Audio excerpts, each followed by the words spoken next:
My fiancé said.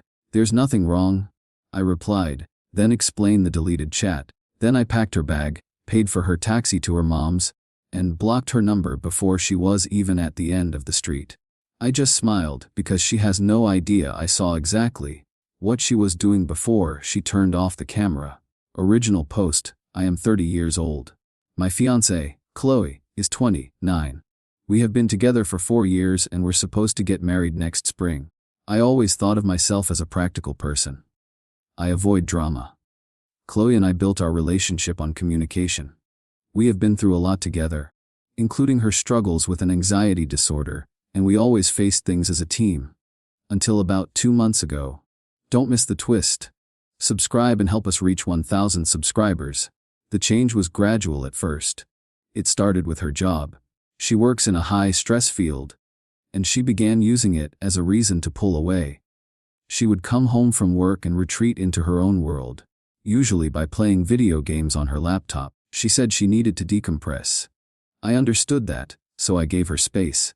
But the space grew into a canyon. She stopped wanting to do things together. Movie nights were replaced by her wearing headphones, talking to people on Discord. She became distant physically. When I tried to initiate any kind of intimacy, she would say she was too tired or too stressed. I tried to fill the gaps. I cooked her favorite meals. I suggested we take a weekend trip. I tried to talk to her, to ask what was wrong. Every time, the answer was the same: nothing is wrong. I'm just stressed from work. I need a vacation. But I knew it was more than that. I have seen her stressed before. Stressed was anxious and talkative. This was different. This was cold. This was distant. A wall had gone up between us, and I was on the outside. The feeling that something was deeply wrong became a constant weight in my gut. Last week, I asked her multiple times if there was someone else. She got angry. She called me insecure and told me I was making things up in my head. I started to wonder if she was right. Maybe I was the problem. Last night, things came to a head. We were in the living room, and she got up and went into our bedroom, closing the door behind her. I wanted to be with her, to feel some connection. I gave her about an hour. Then I went to check on her. I opened the door quietly. She was on her laptop with her headphones on. She said she was just talking to some friends from her gaming group. I told her okay and left. An hour later, I went back. This time, what I saw made the air leave my lungs. She was still on the laptop, but her shorts were messy, and it was clear she was not wearing any underwear. As I stepped into the room and sat on the bed, her eyes went wide with panic. In a flash, she turned off her laptop camera and flipped her phone, which was next to her, screen down on the bed. But I was close enough to see the screen for a second. I saw the distinctive interface of a spicy role-playing app. A cold fear washed over me. She saw the look on my face and asked what was wrong. I asked her again, my voice shaking slightly, "Qley, what is going on? Why are you so different?" She looked me straight in the eye and lied again. "Everything is okay," she said. "There's nothing wrong." I did not say another word. I stood up and walked back to the living room. Our main computer is in there, and she often used it for gaming. Leaving her Discord account logged in. My heart was pounding. I knew I was about to cross a line, but I also knew I could not live with the lies anymore. I sat down, took a deep breath, and opened Discord. Update 1, her Discord was open, just as I thought. There was a list of conversations on the left side of the screen. One username was pinned to the top. The conversation history was long, stretching back 2 months. I started reading. It was everything I had feared and worse. It was a full-blown emotional affair, conducted entirely online. They played games together every night. They had video calls. They exchanged intimate details about their lives. She complained about me to him, telling him I was smothering her, that I did not understand her. She told him he was the only one who really got her. The messages were filled with declarations of love and graphic descriptions of what they wanted to do to each other. My hands were shaking as I scrolled. I felt sick. This was not just a game. This was a relationship. A secret life she had been living in our home right next to me. I took out my phone and started taking pictures of the screen, documenting the betrayal. I needed proof, because I knew she would deny it. as I was snapping a photo of a particularly cruel message she had written about me. The chat window suddenly went blank. The entire conversation, hundreds of messages, vanished in an instant. A notification popped up. The chat history with this user has been deleted. She had done it from her laptop in the bedroom. She must have realized I was in the living room for too long. The real-time destruction of evidence was more damning than any message I had read. It was a conscious, deliberate act of concealment. I walked back to the bedroom. I did not feel rage. I just felt a profound, chilling emptiness. She was sitting on the edge of the bed, looking at her phone. She looked up at me, her face a mask of false innocence. I did not raise my voice. "Why did you delete the chat, Qley?" The mask shattered. Panic filled her eyes. "What are you talking about? You went through my private messages. What is wrong with you?" The gaslighting was immediate, her only defense. "I saw it," I said, my voice dangerously quiet. "I was reading your love letters to him, and you deleted them right in front of my eyes. I guess you forgot you were still logged in on the living room computer." The color drained from her face. She knew she was caught. There was no lie that could cover this. She started to cry, but they were not tears of remorse. They were tears of frustration. "It didn't mean anything," she stammered. "It was just a stupid game. I was bored. I was stressed. It was just an escape." "You told him you loved him," I said. "You told him you wished you could be with him. You lied to my face every single day for 2 months. You made me feel like I was losing my mind. That's not a game." She kept trying to minimize it, to twist it into something harmless. But I was done listening. "It meant enough for you to lie. It meant enough for you to delete it. It meant you chose him over me, every night, in our bed." I walked over to the closet and pulled out a suitcase. "Pack your things. I want you to leave." She stared at me in disbelief. "You're kicking me out. Over this? I'm ending this." I corrected her.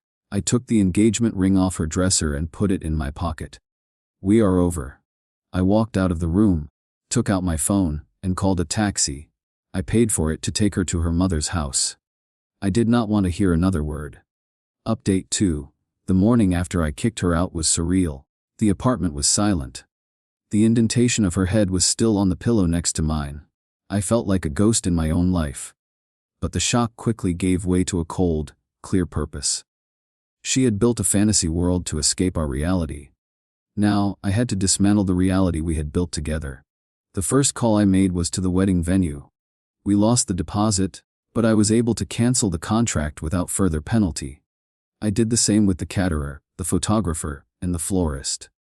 With each call, I felt a piece of the future she had destroyed turning to dust. Next, I packed up all of her belongings.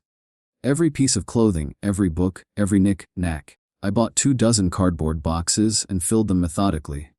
I did not linger over any item. I treated it like a sterile, emotionless task.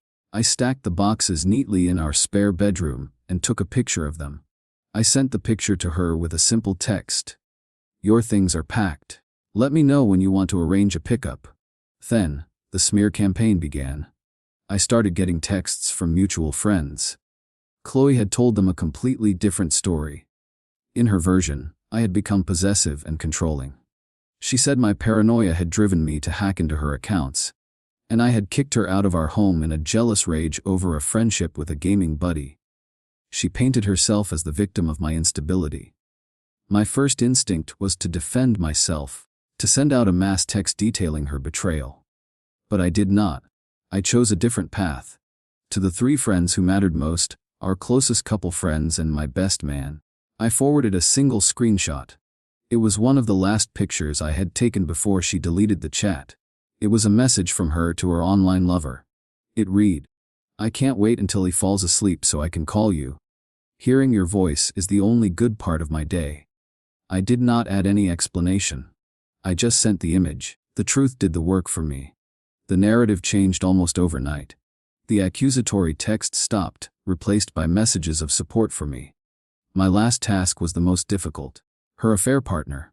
I knew his Discord username. It was unique enough that a quick search brought up his other gaming profiles. On one of them, he had linked his personal social media account. His name was Alex. He lived 3 states away, and his profile was filled with pictures of him and his long-term girlfriend. I felt a pang of pity for this other woman, another unwitting participant in my fiancé's lies.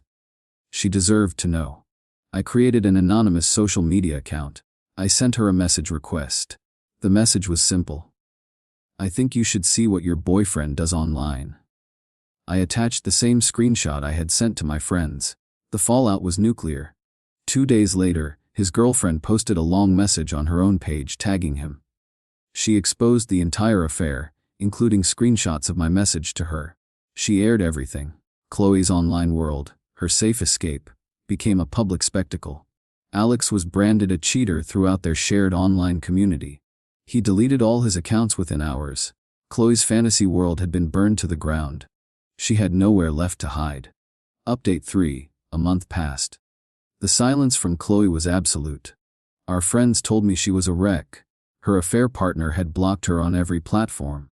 And she had been ostracized from the online community, where she had spent all her time.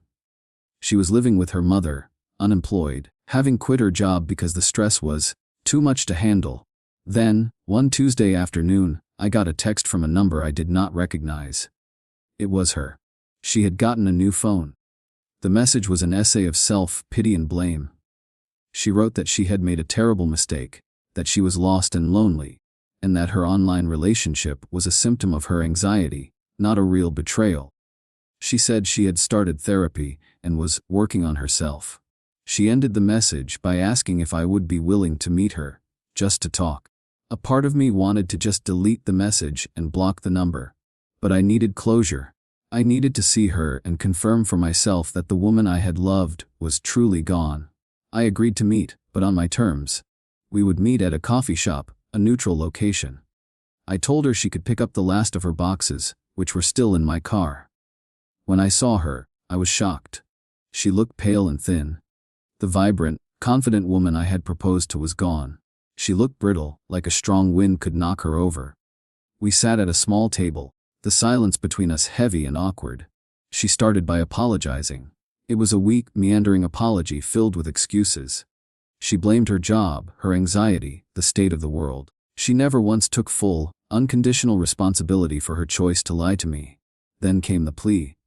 It wasn't real, you know, she said, her voice barely a whisper. I never met him. I was never going to. It was just words on a screen.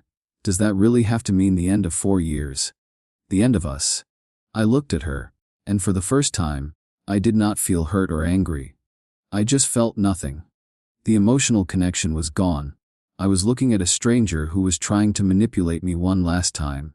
It was real enough for you to lie to me every single day, I said, my voice steady. It was real enough for you to choose a fantasy over me. You didn't just cheat, Qley.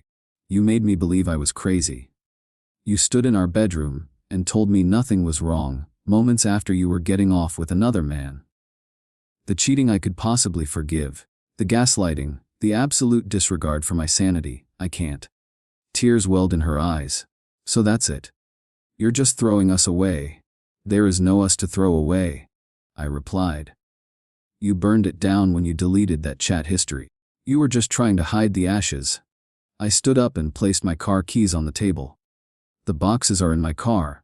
It's the silver sedan in the parking lot. The car is unlocked. When you're done, just leave the keys on the driver's seat. Goodbye, Qley. I walked out of the coffee shop without looking back. I took a taxi home. It was the best money I had ever spent. Final update. It has been 7 months now. Life is quiet, and I have come to appreciate the beauty of that. I did not renew the lease on the apartment Qley and I shared. It held too many memories, and most of them were now tainted. I moved into a smaller place closer to my office. It is mine, and it is peaceful. I have been focusing on myself. I started going to the gym again, a habit I had let slide when our relationship started to sour. I have reconnected with friends and family. I am remembering who I was before my life became about managing someone else's anxiety and insecurities. I hear about Qley occasionally through mutual acquaintances. She is still living with her mother. She never found another job in her field. She is working part-time at a bookstore. She has tried to date, but apparently, She brings too much baggage to any new relationship. She is, by all accounts, miserable. A part of me should feel some satisfaction in that, but I honestly do not. Her life is her own, and I am no longer a part of it. I never heard anything more about her affair partner, Alex. His digital footprint seems to have been completely erased. Their fantasy world imploded, leaving nothing but wreckage for both of them. Last week, I was going through an old hard drive and found the folder where I had saved the wedding plans. The contracts, the guest list, the pictures of the venue. I stared at the folder for a long moment, thinking about the life I thought I was going to have. I did not feel sadness. I did not feel anger. I just felt a profound sense of gratitude that I had escaped. I dragged the folder to the trash and permanently deleted it. I did not need to be reminded of a future that was built on a lie. My future is my own now, and for the first time in a long time, it feels clear.